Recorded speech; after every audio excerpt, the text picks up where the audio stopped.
Donald Trump ਦਾ ਜ਼ਿਆਦਾ ਜ਼ੋਰ ਜਿਹੜਾ ਆ ਉਹਨਾਂ ਦੀ ਐਡਮਿਨਿਸਟ੍ਰੇਸ਼ਨ ਦਾ ਇਸ ਗੱਲ 'ਤੇ ਆ ਕਿ ਉਹ ਇਸ ਗੱਲ ਨੂੰ ਸਥਾਪਿਤ ਕਰ ਸਕਣ ਕਿ ਉਹਨਾਂ ਨੇ ਇੱਕ ਹੋਰ ਜੰਗ ਰਕਵਾਈ ਆ। ਪਰ ਸਵਾਲ ਇਸ ਟਾਈਮ ਇਹ ਉੱਠ ਰਿਹਾ ਕਿ ਜੰਗ ਜਿਹੜੀ ਆ ਉਹ ਕਿਸ ਕੀਮਤ 'ਤੇ ਰੁਕਦੀ ਆ। ਅਤੇ ਮੈਂ ਇਹ ਸ਼ਰਤ ਜਿਹੜੀ ਰੱਖੀ ਆ ਵੀ ਜਿਹੜਾ ਕੰਪਲੀਟ ਸੀਜ਼ ਫਾਇਰ ਆ ਜਾਂ ਜੰਗਬੰਦੀ ਆ ਪੂਰੀ ਤਰ੍ਹਾਂ ਦੇ ਨਾਲ ਉਹ ਕਰਨ ਦੇ ਲਈ ਇੱਕ ਤਾਂ ਜਿਹੜੀ ਫੋਰਨ ਮਿਲਟਰੀ ਏਡ ਆ ਯੂਕਰੇਨ ਨੂੰ ਉਹ ਪੂਰੀ ਤਰ੍ਹਾਂ ਬੰਦ ਹੋਣੀ ਚਾਹੀਦੀ ਆ, ਅਤੇ ਦੂਜਾ ਜਿਹੜਾ ਇੰਟੈਲੀਜੈਂਸ ਸ਼ੇਅਰਿੰਗ ਆ ਯੂਕਰੇਨ ਦੇ ਨਾਲ ਉਹ ਪੂਰੀ ਤਰ੍ਹਾਂ ਬੰਦ ਹੋਣੀ ਚਾਹੀਦੀ ਆ। ਪੁਤਿਨ ਸਿਰਫ ਇਸ ਗੱਲ ਲਈ ਮੰਨਿਆ ਆ ਕਿ ਉਹ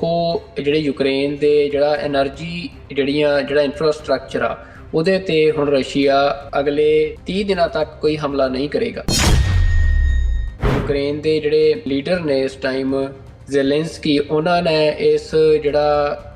ਜਿਹੜੀ ਜੰਗਬੰਦੀ ਜਿੰਨੀ ਕੁ ਲਿਮਿਟਡ ਹੋਈ ਆ ਉਹਦਾ ਸਵਾਗਤ ਕੀਤਾ, ਪਰ ਨਾਲ ਹੀ ਉਹਨਾਂ ਨੇ ਕਿਹਾ ਆ ਕਿ Russia isn't ready to end the war. ਜਿਸ ਦਿਨ ਤੋਂ ਜ਼ੈਲੈਂਸਕੀ ਵਾਲਾ ਉਹ ਸਾਰਾ ਘਟਨਾਕ੍ਰਮ ਵਾਪਰਿਆ ਵਾਈਟ ਹਾਊਸ ਦੇ ਵਿੱਚ, ਉਸ ਦਿਨ ਤੋਂ ਜਿਹੜਾ ਯੂਰਪ ਆ, ਕਿਉਂਕਿ ਆਲਰੇਡੀ ਯੂਰਪ ਜਿਹੜਾ ਆ ਉਹਦੀ ਸਾਰੀ ਸਿਕਿਉਰਿਟੀ ਅਮਰੀਕਾ ਦੇ ਉੱਤੇ ਡਿਪੈਂਡ ਆ, ਅਤੇ ਉਹ ਹੁਣ ਹੋਰ ਤਰੀਕੇ ਜਿਹੜੇ ਆ ਉਹਦੇ ਲਈ ਆਜ਼ਾਦ ਕਰ ਰਹੇ ਆ ਕਿ ਅਮਰੀਕਾ ਦੇ ਉੱਤੇ ਉਹਨਾਂ ਦੀ ਸਿਕਿਉਰਿਟੀ ਡਿਪੈਂਡ ਨਾ ਹੋਵੇ। ਕੈਨੇਡਾ ਨੇ F-35 ਜਿਹੜੇ ਬੰਬਾਰਡੀਅਰ ਸੀ ਅਮਰੀਕਾ ਤੋਂ ਬਾਏ ਕਰਨੇ ਸੀ, ਉਹਨਾਂ ਦਾ ਮੁੜ ਰਿਵਿਊ ਕਰਨਾ ਸ਼ੁਰੂ ਕਰਤਾ। ਅਤੇ ਕਿਉਂਕਿ ਕੈਨੇਡਾ ਦਾ ਵੀ ਇਹੀ ਕਹਿਣਾ ਹੈ ਕਿ ਜਿਹੜਾ ਉਹ ਸਿਕਿਉਰਿਟੀ ਦੇ ਮਾਮਲੇ 'ਚ ਅਮਰੀਕਾ 'ਤੇ ਜ਼ਿਆਦਾ ਡਿਪੈਂਡ ਨੇ। ਚਾਈਨਾ ਇਸ ਟਾਈਮ ਸਾਰੀ ਦੁਨੀਆ 'ਚ ਪੈਸਾ ਸੁੱਟ ਰਿਹਾ ਆ, ਚਾਹੇ ਉਹ ਅਫਰੀਕਾ ਹੋਵੇ, ਮਿਡਲ ਈਸਟ ਹੋਵੇ, ਜਿਹੜਾ one belt one road initiative ਆ ਉਹਦੇ ਰਾਹੀਂ। ਅਤੇ ਮਤਲਬ ਕਿਉਂਕਿ ਇਹ ਗੱਲ ਸਪਸ਼ਟ ਆ ਕਿ ਜੇ ਤੁਸੀਂ ਦੁਨੀਆ ਦੀ ਸਿਆਸਤ 'ਤੇ ਆਪਣਾ ਪ੍ਰਭਾਵ ਰੱਖਣਾ ਚਾਹੁੰਦੇ ਹੋ ਤਾਂ ਉਹਦੇ ਲਈ ਤੁਹਾਨੂੰ ਖਰਚਾ ਤਾਂ ਕਰਨਾ ਹੀ ਪੈਂਦਾ ਹੈ। ਜਿਹੜਾ ਰਸ਼ੀਆ ਪਿਛਲੇ ਲੰਮੇ ਸਮੇਂ ਤੋਂ ਸਨੱਬ ਹੋ ਕੇ ਬੈਠਾ ਸੀ ਕਿ ਉਸ ਨੂੰ ਇੱਕ ਬਹੁਤ ਵੱਡੀ ਹੱਲਾਸ਼ੇਰੀ ਦੇਣ ਵਾਲੀ ਗੱਲ ਆ, ਅਤੇ ਉਸ ਤੋਂ ਬਾਅਦ ਰਸ਼ੀਆ ਫਿਰ ਜਿਹੜਾ ਆ ਵੀ ਉਹ ਕਿੱਧਰ ਨੂੰ ਮੂਵ ਕਰਦਾ ਆ, ਕਿਵੇਂ ਆਪਣੀ ਜਿਹੜਾ ਉਹਦਾ ਡਰੀਮ ਆ ਉਹ ਪੂਰਾ ਕਰਨ ਦੇ ਲਈ ਅੱਗੇ ਵੱਧਦਾ ਆ, ਵੀ ਉਹ ਬੜਾ ਖਤਰਨਾਕ ਹੋ ਸਕਦਾ।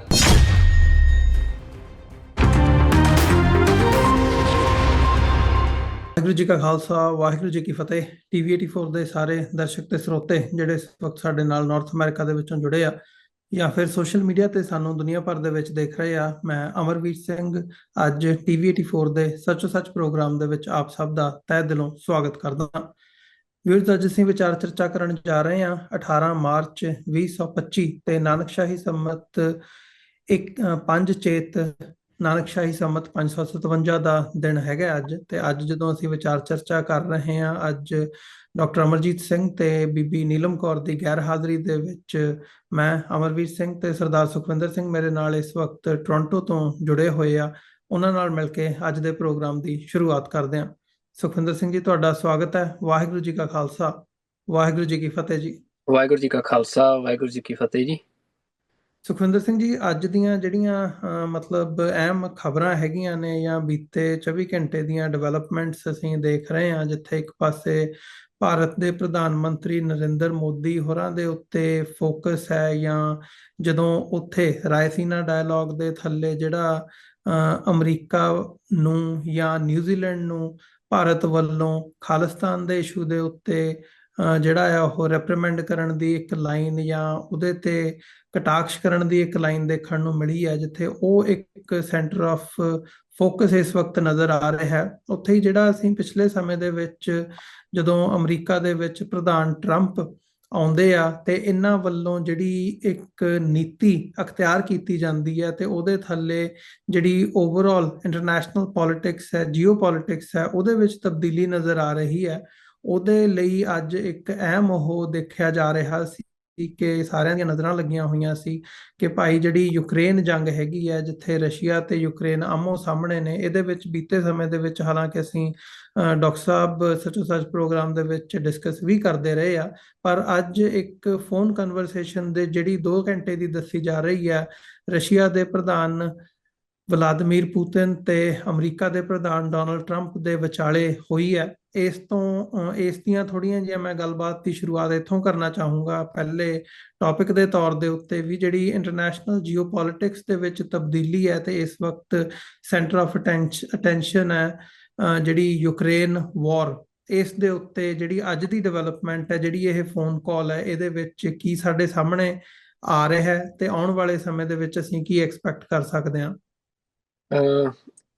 ਬਿਲਕੁਲ ਅਮਰਵੀਰ ਸਿੰਘ ਜੀ, ਜਿਹੜੀ ਦੁਨੀਆ ਦੇ ਵਿੱਚ ਇਸ ਟਾਈਮ ਇੱਕ ਮਤਲਬ ਵੱਡੀ ਜੀਓਪੋਲਿਟੀਕਲ ਸ਼ਿਫਟ ਚੱਲ ਰਹੀ ਆ, ਜਿਹਦੇ 'ਚ ਦੋ ਵੱਡੀਆਂ ਜੰਗਾਂ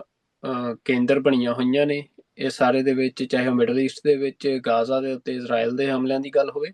ਚਾਹੇ ਉਹ ਯੂਕਰੇਨ ਦੇ ਉੱਤੇ ਰਸ਼ੀਆ ਦੇ ਹਮਲੇ ਦੀ ਗੱਲ ਹੋਵੇ, ਤੇ ਇਹਨਾਂ ਦੇ ਵਿੱਚ ਜਿੱਥੇ ਇੱਕ ਪਾਸੇ ਜਿਹੜੀ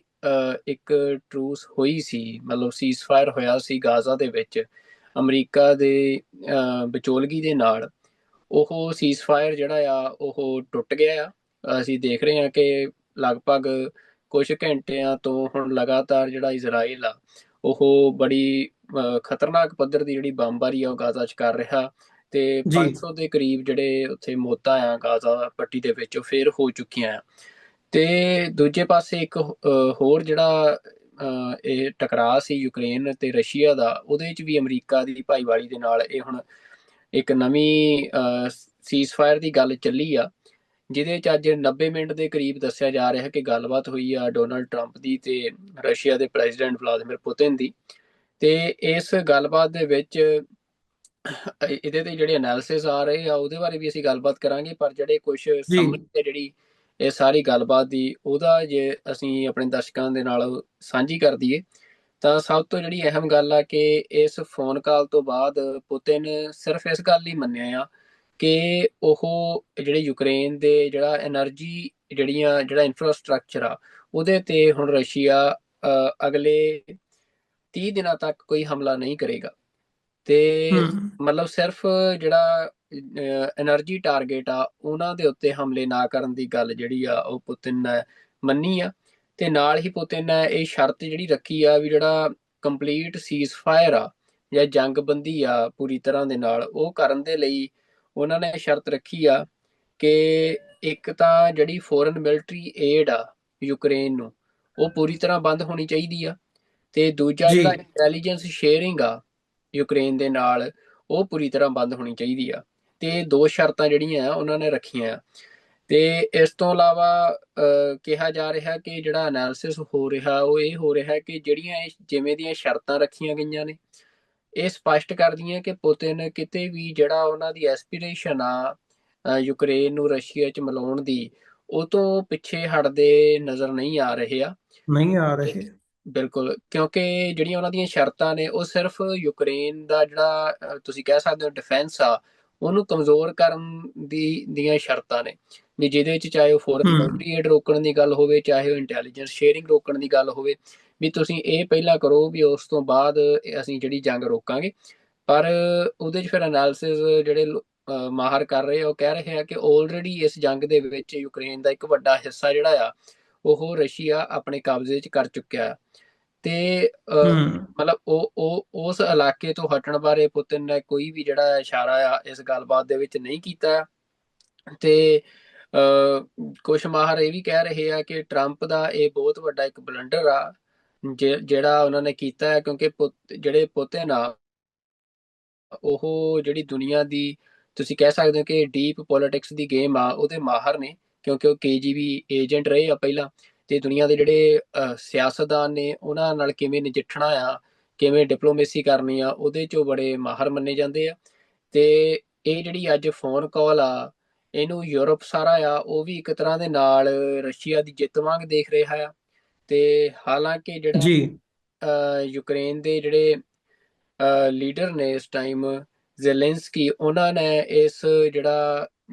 ਜਿਹੜੀ ਜੰਗਬੰਦੀ ਜਿੰਨੀ ਕੁ ਲਿਮਿਟਡ ਹੋਈ ਆ ਉਹਦਾ ਸਵਾਗਤ ਕੀਤਾ, ਪਰ ਨਾਲ ਹੀ ਉਹਨਾਂ ਨੇ ਕਿਹਾ ਆ ਕਿ Russia isn't ready to end the war.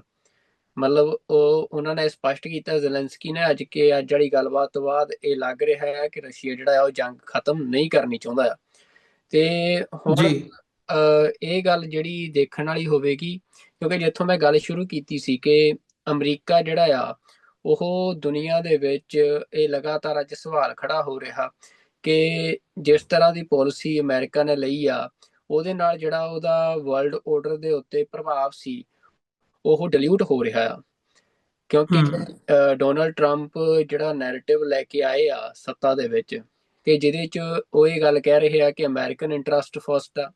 America ਦਾ ਖਰਚਾ ਬਹੁਤ ਜ਼ਿਆਦਾ ਹੁੰਦਾ ਆ ਹੋਰ ਮੁਲਕਾਂ ਨੂੰ ਸਿਕਿਉਰਿਟੀ ਦੇਣ 'ਤੇ, ਹੋਰ ਮੁਲਕਾਂ ਦੇ ਵਿੱਚ ਮਤਲਬ ਜਿਹੜੀ ਇਨਵੋਲਵਮੈਂਟ ਆ ਅਮਰੀਕਾ ਦੀ, ਚਾਹੇ ਉਹ ਫੋਰਨ ਏਡ ਦੇ ਹਵਾਲੇ ਨਾਲ ਵੀ ਉਹਨਾਂ ਨੇ ਗੱਲਾਂ ਕਹੀਆਂ ਨੇ। ਮਤਲਬ ਉਹ ਸਾਰੀਆਂ ਜੀ ਗੱਲਾਂ ਕਰਕੇ ਉਹ ਕਹਿ ਰਹੇ ਆ ਕਿ ਮੈਂ ਅਮਰੀਕਾ ਨੂੰ ਸਟਰੋਂਗ ਬਣਾਉਣਾ, ਕਿ ਅਮਰੀਕਾ ਦੀ ਮਨੀ ਅਮਰੀਕਾ ਦੇ ਵਿੱਚ ਰੱਖ ਕੇ। ਪਰ ਜਿਹੜਾ ਇਹ ਅਸੀਂ ਜਾਣਦੇ ਹਾਂ ਕਿ ਜਿਹੜਾ ਸਾਹਮਣੇ ਅਮਰੀਕਾ ਦੇ ਲਈ ਸਭ ਤੋਂ ਵੱਡਾ ਚੈਲੰਜ ਇਸ ਟਾਈਮ ਚਾਈਨਾ। ਮਤਲਬ ਚਾਈਨਾ ਆ ਜਿਹੜੀ ਉਹ ਆਊਟਵਰਡ ਅਪਰੋਚ ਲੈ ਰਿਹਾ ਆ। ਚਾਈਨਾ ਇਸ ਜੀ ਟਾਈਮ ਸਾਰੀ ਦੁਨੀਆ 'ਚ ਪੈਸਾ ਸੁੱਟ ਰਿਹਾ ਆ, ਚਾਹੇ ਉਹ ਅਫਰੀਕਾ ਹੋਵੇ, ਮਿਡਲ ਈਸਟ ਹੋਵੇ। ਜਿਹੜਾ one belt one road initiative ਆ ਉਹਦੇ ਰਾਹੀਂ, ਤੇ ਮਤਲਬ ਕਿਉਂਕਿ ਇਹ ਗੱਲ ਸਪਸ਼ਟ ਆ ਕਿ ਜੇ ਤੁਸੀਂ ਦੁਨੀਆ ਦੀ ਸਿਆਸਤ ਤੇ ਆਪਣਾ ਪ੍ਰਭਾਵ ਰੱਖਣਾ ਚਾਹੁੰਦੇ ਹੋ ਤਾਂ ਉਹਦੇ ਲਈ ਤੁਹਾਨੂੰ ਖਰਚਾ ਤਾਂ ਕਰਨਾ ਹੀ ਪੈਂਦਾ ਹੈ।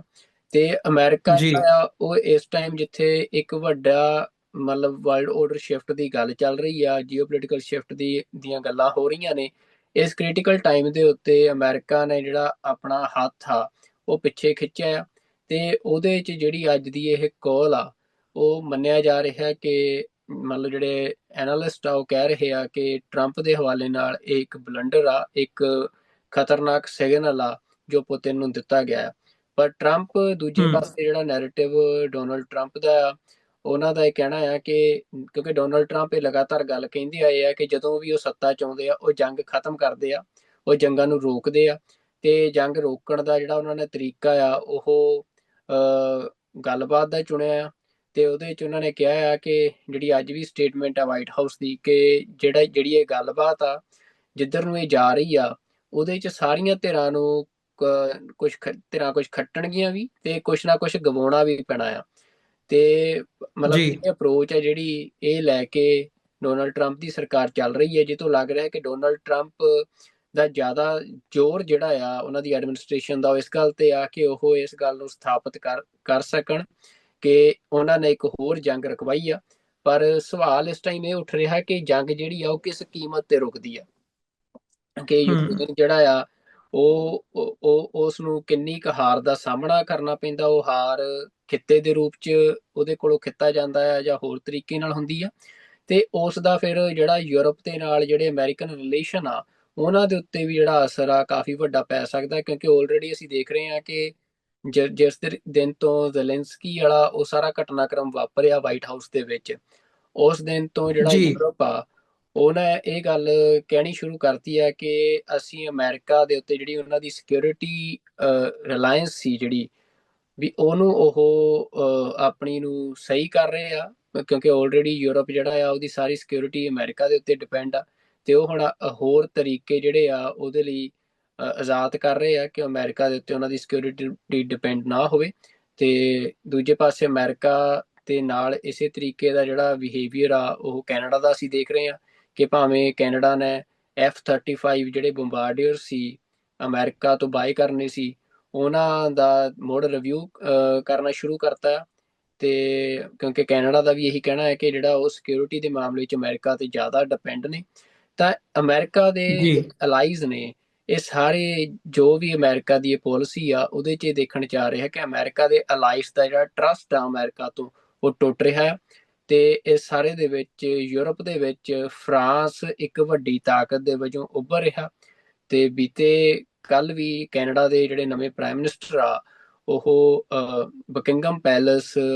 ਜਿਹੜਾ ਕਿੰਗ ਆ ਉਹਨੂੰ ਮਿਲਣ ਤੋਂ ਪਹਿਲਾਂ ਉਹ ਫਰਾਂਸ ਗਏ, ਤੇ ਉੱਥੋਂ ਦੇ ਜਿਹੜੇ ਫ੍ਰੈਂਚ ਪ੍ਰਾਈਮ ਮਿਨਿਸਟਰ ਨੇ ਉਹਨਾਂ ਦੇ ਨਾਲ ਉਹਨਾਂ ਦੀ ਜਿਹੜੀ ਗੱਲਬਾਤ ਆ ਉਹ ਵੀ ਇਹੀ ਇਸ਼ਾਰਾ ਕਰ ਰਹੀ ਸੀ ਕਿ ਯੂਐਸ ਜੀ ਦਾ ਹੁਣ ਟਰਸਟ ਆ ਉਹਦੇ 'ਚ ਕਾਫੀ ਜ਼ਿਆਦਾ ਡੈਫੀਸ਼ੀਟ ਆਇਆ ਆ ਸਾਰੇ ਉਹਦੇ ਅਲਾਈਜ਼ ਦਾ। ਤੇ ਇਹ ਅਮਰੀਕਾ ਦੀ ਫੋਰਨ ਪਾਲਿਸੀ ਦੇ ਲਈ ਇੱਕ ਬਹੁਤ ਵੱਡਾ ਚੈਲੰਜ ਆ। ਤੇ ਹੁਣ ਇਹ ਗੱਲਬਾਤ ਕਿੱਧਰ ਚੱਲਦੀ ਆ ਅਮਰਵੀਰ ਸਿੰਘ ਜੀ? ਮਤਲਬ ਇਹ ਦੇਖਣ ਵਾਲੀ ਗੱਲ ਹੋਵੇਗੀ ਕਿ ਰਸ਼ੀਆ ਜਿਹੜਾ ਆ ਉਹ 30 ਦਿਨਾਂ ਦੇ ਵਿੱਚ ਇਹ ਸੀਜ਼ਫਾਇਰ ਆ ਇਹਨੂੰ ਕਿਵੇਂ ਅਮਲ 'ਚ ਲਿਆਉਂਦਾ, ਤੇ ਦੂਜੇ ਹੂੰ ਪਾਸੇ 30 ਦਿਨਾਂ ਤੋਂ ਬਾਅਦ ਟਰੰਪ ਜਿਹੜੇ ਆ ਉਹ ਕੀ ਪ੍ਰਪੋਜ਼ਲ ਲੈ ਕੇ ਰਸ਼ੀਆ ਦੇ ਕੋਲ ਜਾਂਦੇ ਆ। ਕਿਉਂਕਿ ਜਦੋਂ ਇਹ ਗੱਲਬਾਤ ਚੱਲ ਰਹੀ ਸੀ ਉਸ ਦੇ ਨਾਲ ਹੀ ਇੱਕ ਜਿਹੜਾ ਮਿਡਲ ਈਸਟ ਦੇ ਵਿੱਚ ਜਿਹੜੀਆਂ ਯੂਕਰੇਨ ਪੀਸ ਟੋਕਸ ਉਹ ਆਲਰੇਡੀ ਸ਼ੁਰੂ ਹੋ ਗਈਆਂ ਨੇ, ਜਿਹਦੇ 'ਚ ਅਫੀਸ਼ੀਅਲਸ ਸਾਰੀਆਂ ਧਿਰਾਂ ਦੇ ਸ਼ਾਮਲ ਹੋ ਰਹੇ ਆ। ਤੇ ਜਿਹੜਾ ਕੋਈ ਵੀ ਅੱਗੇ ਪ੍ਰਪੋਜ਼ਲ ਆ ਉਹ ਹੁਣ ਬਿਲਡ ਅਪ ਹੋਣਾ ਆ। ਪਰ ਇਹ ਹੁਣ ਦੇਖਣ ਵਾਲੀ ਗੱਲ ਹੋਣੀ ਆ ਕਿ ਡੋਨਲਡ ਟਰੰਪ ਜਿਹੜੇ ਆ ਉਹ ਜਿਹੜੀ ਅਪਰੋਚ ਉਹਨਾਂ ਨੇ ਲਈ ਆ ਯੂਕਰੇਨ ਦੇ ਉੱਤੇ, ਕਿ ਯੂਕਰੇਨ ਨੂੰ ਉਹ ਮਨਾਉਣਾ ਚਾਹੁੰਦੇ ਆ ਕਿ ਕਿਸੇ ਵੀ ਤਰੀਕੇ ਦੇ ਨਾਲ ਉਹ ਰਸ਼ੀਆ ਦੇ ਨਾਲ ਸੰਧੀ ਲਈ ਮੰਨੇ। ਤੇ ਅਸੀਂ ਪਿਛਲੇ ਦਿਨਾਂ 'ਚ ਦੇਖਿਆ ਕਿ ਭਾਵੇਂ ਉਹ ਇੰਟੈਲੀਜੈਂਸ ਸ਼ੇਅਰਿੰਗ ਦੀ ਗੱਲ ਰੋਕਣ ਦੀ ਗੱਲ ਸੀ, ਭਾਵੇਂ ਉਹ ਫੋਰਨ ਮਿਲਟਰੀ ਏਡ ਰੋਕਣ ਦੀ ਗੱਲ ਸੀ, ਅਮਰੀਕਾ ਦੇ ਵੱਲੋਂ ਸਾਰਾ ਕੁਝ ਕੀਤਾ ਗਿਆ। ਪਰ ਇਹ ਆ ਕਿ ਡੋਨਲਡ ਟਰੰਪ ਦਾ ਜਿਹੜਾ ਇਹ ਪ੍ਰਪੋਜ਼ਲ ਆ, ਇਹ ਅਸੀਂ ਕਹਿ ਸਕਦੇ ਹਾਂ ਕਿ ਜਿਹੜਾ ਇੱਕ ਵੱਡਾ ਦੁਨੀਆ ਦੇ ਵਿੱਚ ਗਲੋਬਲ ਆਰਡਰ ਦੀ ਤਬਦੀਲੀ ਆ, ਵੀ ਉਹਦੇ 'ਚ ਬੜਾ ਅਹਿਮ ਰੋਲ ਨਿਭਾਉਣ ਵਾਲਾ ਆ। ਜੇ ਅਮਰੀਕਾ ਜਿਹੜਾ ਆ ਉਹ ਆਪਣੇ ਅਲਾਈਜ਼ ਦੇ ਵਿੱਚੋਂ ਆਪਣਾ ਭਰੋਸਾ ਗਵਾਉਂਦਾ ਆ, ਤਾਂ ਉਹਦੇ ਨਾਲ ਜਿਹੜਾ ਅਸੀਂ ਕਹਿ ਸਕਦੇ ਹਾਂ ਕਿ ਯੂਰਪ ਦੇ ਵਿੱਚ ਇੱਕ ਨਵੇਂ ਤਰ੍ਹਾਂ ਦਾ ਜਿਹੜਾ ਟਕਰਾਅ ਆ ਉਸ ਦੀ ਸ਼ੁਰੂਆਤ ਹੋਣ ਦੀਆਂ ਸੰਭਾਵਨਾਵਾਂ ਬਣ ਜਾਂਦੀਆਂ ਨੇ। ਨਹੀਂ, ਬਿਲਕੁਲ। ਜਦੋਂ ਅਸੀਂ ਇਹ ਸਾਰੀਆਂ ਡਿਵੈਲਪਮੈਂਟਸ ਦੀ ਗੱਲ ਕਰ ਰਹੇ ਹਾਂ, ਭਾਵੇਂ ਉਹ ਰਸ਼ੀਆ ਯੂਕਰੇਨ ਕਨਫਲਿਕਟ ਹੋਵੇ ਜਾਂ ਮਿਡਲ ਈਸਟ ਕ੍ਰਾਈਸਿਸ ਦੀ ਗੱਲ ਹੋਵੇ ਜਾਂ ਇਹ ਯੂਰਪ ਦੀ ਨਵੀਂ ਤਬਦੀਲੀ, ਫਰਾਂਸ ਦਾ ਉੱਭਰਨਾ, ਸਾਰੀਆਂ ਡਿਵੈਲਪਮੈਂਟਸ ਦੇ ਵਿੱਚ ਜਿਹੜਾ ਇੱਕ ਕੀ ਫੈਕਟਰ ਨਜ਼ਰ ਆਉਂਦਾ ਆ ਉਹ ਹੈ ਅਮਰੀਕਾ ਦੀ ਬਦਲੀ ਹੋਈ ਨੀਤੀ। ਡੋਨਲਡ ਟਰੰਪ ਦੇ ਪ੍ਰੈਜ਼ੀਡੈਂਟ ਬਣਨ ਤੋਂ ਬਾਅਦ ਜਿਹੜਾ ਰੁਖ ਜਾਂ ਜਿਹੜੀ ਨੀਤੀ ਟਰੰਪ ਹੋਰਾਂ ਨੇ ਅਖਤਿਆਰ ਕੀਤੀ ਹੈ, ਇਹ ਇੱਕ ਮੇਨ ਫੋਕਸ ਹੈ। ਸੋ ਇਹਦੇ ਤੇ ਬਹੁਤ ਕੁਝ ਡਿਪੈਂਡ ਕਰਦਾ, ਜਿਸ ਹਿਸਾਬ ਨਾਲ ਅਮਰੀਕਾ ਪਿਛਲੇ ਸਮੇਂ ਦੇ ਵਿੱਚ, ਜਿਵੇਂ ਤੁਸੀਂ ਵੀ ਜ਼ਿਕਰ ਕੀਤਾ, ਵੀ ਫੰਡਿੰਗ ਦੇ ਹਵਾਲੇ ਨਾਲ ਜਾਂ ਅਦਰਵਾਈਜ਼ ਜੇ ਤੁਸੀਂ ਦੁਨੀਆ ਦੀ ਜਿਹੜੀ ਸਰਪੰਚੀ ਹੈ ਉਹ ਆਪਣੇ ਕੋਲ ਰੱਖਣੀ ਹੈ ਤੇ ਉਹਦੇ ਲਈ ਤੁਹਾਨੂੰ ਖਰਚਾ ਕਰਨਾ ਪੈਂਦਾ, ਜਿਵੇਂ ਤੁਸੀਂ ਕਿਹਾ। ਪਰ ਹੁਣ ਇਹ ਨੀਤੀ ਬਦਲਦੀ ਨਜ਼ਰ ਆ ਰਹੀ ਹੈ। ਸੋ ਇਹਦੇ ਨਾਲ ਕਾਫੀ ਕੁਝ ਜਿਹੜਾ ਆ ਉਹ ਅੰਤਰਰਾਸ਼ਟਰੀ ਪੱਧਰ ਦੇ ਉੱਤੇ ਬਦਲਣ ਦੀਆਂ ਸੰਭਾਵਨਾਵਾਂ ਨੇ, ਜਿਹੜੀਆਂ ਸੰਭਾਵਨਾਵਾਂ ਤੋਂ ਵੀ ਹੁਣ ਗੱਲ ਅੱਗੇ ਨਿਕਲ ਕੇ ਬਦਲ ਰਹੀਆਂ ਨਜ਼ਰ ਆ ਰਹੀਆਂ ਨੇ। ਤੇ 4 ਸਾਲ ਬੜਾ ਵੱਡਾ ਇੱਕ ਟਾਈਮ ਪੀਰੀਅਡ ਹੁੰਦਾ ਜੇ ਇਸੇ ਹਿਸਾਬ ਨਾਲ, ਜਿਸ ਹਿਸਾਬ ਨਾਲ ਅਮਰੀਕਾ ਪੈਰ ਪਿਛਾਂਹ ਖਿੱਚਦਾ ਜਾ ਰਿਹਾ ਹਰ ਇੱਕ